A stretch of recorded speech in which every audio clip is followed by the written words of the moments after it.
ये चैनल केवल मनोरंजन है। हम किसी भी तरह के अंधविश्वास को बढ़ावा नहीं देते। सब्सक्राइब करें और देखें फ्राइडे, एक दिल दहला देने वाली हॉरर स्टोरी।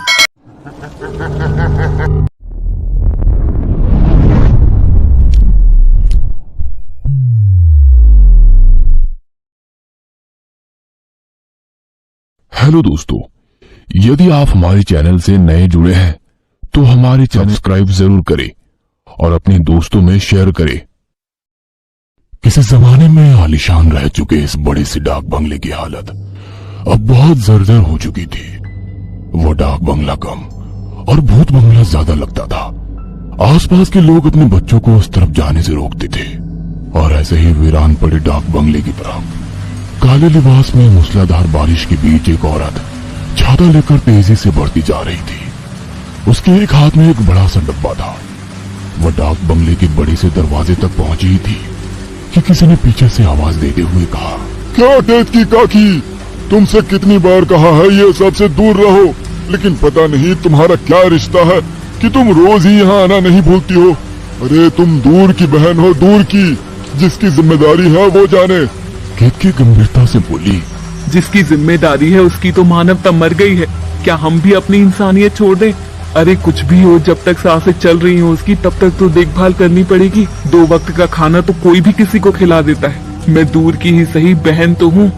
इतना कहकर केतकी डाक बंगले के भीतर चली गई। एक एक कदम बढ़ाती हुई डाक बंगले की सबसे आखिरी कोठरी की तरफ बढ़ रही थी, जहाँ से धीरे धीरे किसी के खांसने की आवाज आ रही थी। अपने हाथ में पकड़े डिब्बे को देखती हुई केतकी बोली, आज खाने में देर हो गई, वो भूख से परेशान होगी। केतकी उस कमरे के दरवाजे को खोलकर जैसे ही कमरे में गई, उसने देखा सामने जर्जर हो चुके पलंग पर हड्डियों का ढांचा जैसा एक शरीर जो किसी औरत की थी और उसकी सांसें हल्की हल्की चल रही थी। वह किसी शव की तरह एकटक छत की तरफ देख रही थी। केतकी उसके बगल में खाने के डिब्बे से खाना निकालते हुए बोली, तेरे लिए खाना ले आई हूँ, आज देर हो गई, बाहर मौसम बहुत खराब है, इस वजह से तुझे इंतजार करना पड़ा। आजा, तुझे खाना खिला दूं। लेकिन बिस्तर पर पड़ी उस बूढ़ी औरत ने सिर्फ आंखों की पुतलियों को घुमाकर केतकी की तरफ देखा और बोली, उसकी कोई खबर? क्या तू भी रोज रोज एक ही बात पूछती है? अरे अगर उसे आना होता तो कब का आ गया होता, अब वो नहीं आएगा। और वैसे भी तू उसे बुलाना क्यों चाहती है? तू जानती है ना उसके यहाँ आते ही क्या होगा। उस बूढ़ी औरत की आंखों से आंसू बह निकले और वो बोली, माँ का दिल है, नहीं मानता है। आंख बंद करने से पहले एक बार अपने बेटे को देखना चाहती हूँ। सुना है उसकी बिटिया भी बड़ी हो गई है। अपनी आंखों से एक बार अपने बेटे और उसके परिवार को देख लूं, उसके बाद मेरे जाने के बाद जो लिखा होगा वो तो होगा ही। वो इतना ही बोली थी कि उसका पूरा पलंग हिलने लगा और ऐसा लगा जैसे उस पूरे कमरे में भूचाल सा आ गया है। और अचानक उस बुढ़िया की आंखों में खौफ दिखने लगा और केतकी बोली, तुझे कितनी बार कहा है ऐसी बात मत किया कर। अब देख, उसे गुस्सा आ गया ना, अब उसे कैसे संभालेगी? बिस्तर पर सोई उस बुढ़िया ने कहा, तू मेरी बहन है, तुझसे कुछ नहीं छुपा है। तू जानती है सालों से मैं उसे अपने सीने से लगाई कैसे इस कमरे में कैद हूँ, लेकिन आखिर कब तक मैं उसे संभाल पाऊंगी? उस पूरे कमरे में किसी के गुर्राहट की आवाज फैलने लगी थी। कमरे की खिड़की दरवाजे अपने आप तेजी से खुल रहे थे और बंद हो रहे थे।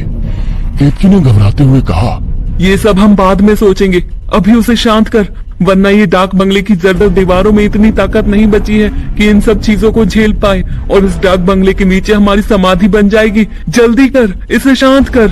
और वो बुढ़िया अपने आसपास टटोलती हुई बोली, कहाँ है, कहाँ है उसके पालने की डोर, कहाँ है?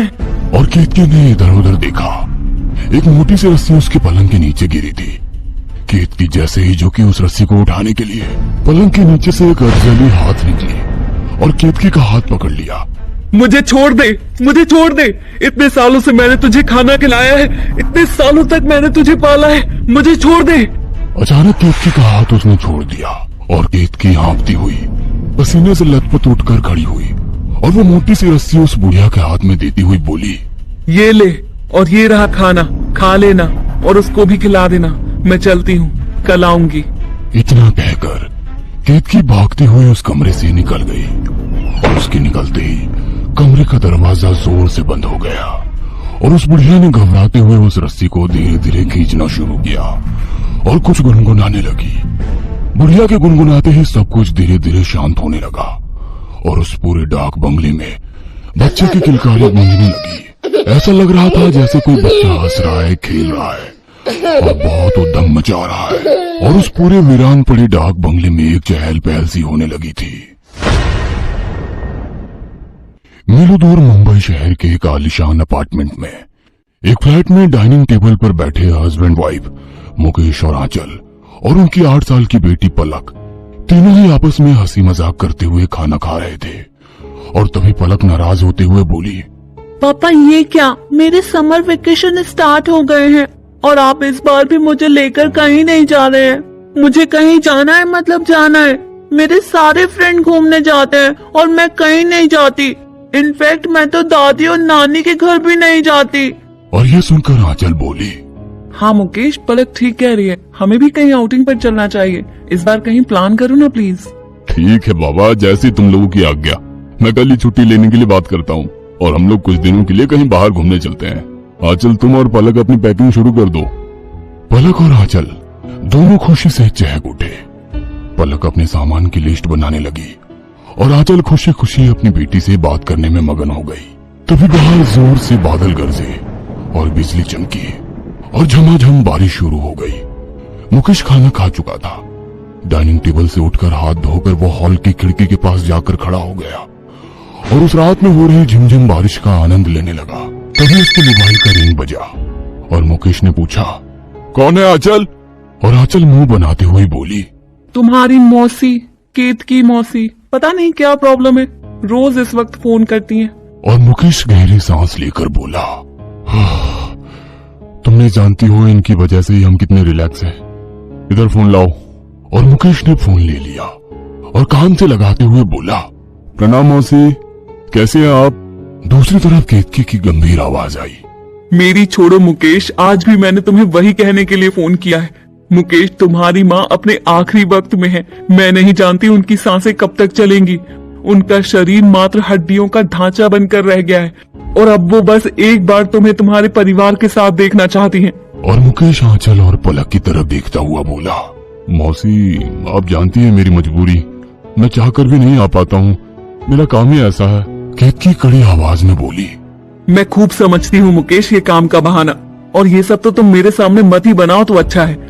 और हाँ, कह दो अपनी बीवी से कि अगर तुम्हारी माँ ने अपनी आंखें बंद कर दी और उनकी इच्छा अधूरी रह गई तो यहाँ की जायदाद के बारे में तो वो भूल ही जाए। जब तुमने बेटे होने का कोई फर्ज अदा नहीं किया तब तुम्हें किस बात का अधिकार दिया जाए। आज के बाद मैं तुम्हें दोबारा फोन नहीं करूंगी। अगर आना हो तो एक बार आकर अपनी माँ को देख जाना। मुकेश ने फोन डिस्कनेक्ट किया और वहीं सोफे पर बैठकर अपना सर पकड़कर कुछ सोचने लगा। तब आंचल बोली, क्या आज भी वो वही बात कर रही थी? और मुकेश ने आंचल की तरफ देखते हुए कहा, वो कुछ गलत भी तो नहीं कह रही आंचल। और आंचल नफरत भरी आवाज में बोली, बिल्कुल नहीं, मैं अपनी बेटी को लेकर उस जगह बिल्कुल नहीं जाने वाली हूँ। तुम्हें जाना हो तो तुम जाओ और मैं तो कहती हूँ तुम जाओ और इस बार जाकर सब कुछ बेचकर सारे पैसे लेकर आओ। हम यहीं पर अपने लिए एक बड़ा सा घर देखेंगे। आखिर हम कब तक इस छोटे से फ्लैट में मैनेज करेंगे? पलक भी बड़ी हो रही है। इन लोगों की बात ध्यान से सुन रही छोटी सी पलक ने कहा, इसका क्या मतलब है पापा? क्या मेरी दादी है? लेकिन आप लोग तो कह रहे थे कि मेरे दादा दादी नहीं है। तो ठीक है, इस बार मैं समर वेकेशन पे दादी के यहाँ ही जाऊंगी। इससे पहले आंचल कुछ कहती ही मुकेश बोला, ठीक है, तो हमारी बिटिया की यही मर्जी है तो यही सही। इस बार हम समर वेकेशन में अपने घर जाएंगे जहाँ पलक अपनी दादी से भी मिलेगी और देखेगी अपने आलीशान डाक बंगले को। आखिर हमारी पलक किसी राजकुमारी से कम थोड़ी है, तो उसके पास बड़ा सा पैलेस होना ही चाहिए, डाक बंगले जैसा। पैलेस का नाम सुनकर पलक खुशी खुशी ये बात अपने दोस्तों को फोन करके बताने चली गई और आंचल हैरानी परेशानी से मुकेश को देखती रही। और मुकेश तो अपना फैसला सुना ही चुका था। तो मुकेश ने आंचल से कहा, सारी तैयारियां कर लो, मैं अभी फोन पर अपने बॉस से बात करता हूँ और कुछ दिनों के लिए छुट्टियां ले रहा हूँ। हम कल सुबह ही घर के लिए निकलेंगे। अगले दिन सुबह से ही बहुत तेज बारिश हो रही थी। मौसम ऐसा विकराल हो गया था कि लग रहा था जैसे आज सब कुछ बह कर ले जाएगा। मुकेश, आंचल और पलक तीनों ही गाड़ी में सामान रखते रखते लगभग भीग चुके थे और जल्दी से गाड़ी में बैठते हुए मुकेश ने बोला, मौसम इतना कैसे बिगड़ गया? ये मुंबई की बारिश का कोई भरोसा नहीं है, लेकिन ऐसा अंधकार हाथों हाथ नहीं सूझ रहा है। लग नहीं रहा जैसे सुबह का वक्त है। लेकिन आंचल कुछ नहीं कह रही थी, बस गुमसुम सी बैठी हुई थी। छोटी सी पलक पीछे बैठे हुए अपने डाक बंगले अपनी दादी और सारी चीजों के बारे में बड़े उत्साह से सब कुछ पूछते जा रही थी। और मुकेश हर संभव कोशिश कर रहा था उसकी जिज्ञासा को शांत करने की। काफी देर तक मुकेश और पलक बातें करते रहे और अचानक से आंचल चीखती हुई बोली, बकवास बंद करो तुम लोग अपनी। क्या तुम लोग थोड़ी देर चुप नहीं रह सकते? तुम्हें दिखाई नहीं देता मेरा सर में कितना तेज दर्द हो रहा है? अचानक आंचल के इस बर्ताव से मुकेश और पलक दोनों ही हैरान थे। मुकेश ने कहा, क्या हो गया है आजकल? तुम ऐसे क्यों बर्ताव कर रही हो?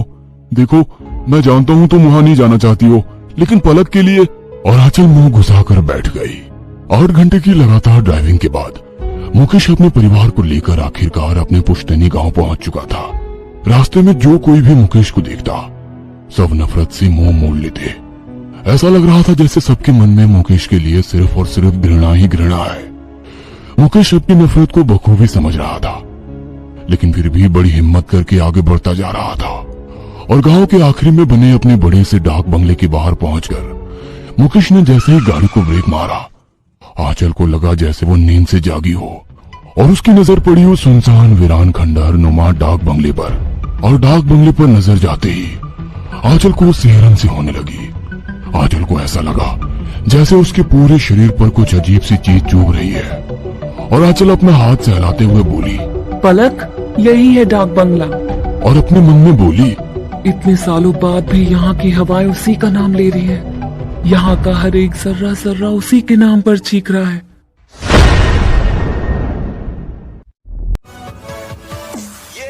ये कहानी आपको अच्छी लगी हो तो हमें सब्सक्राइब करें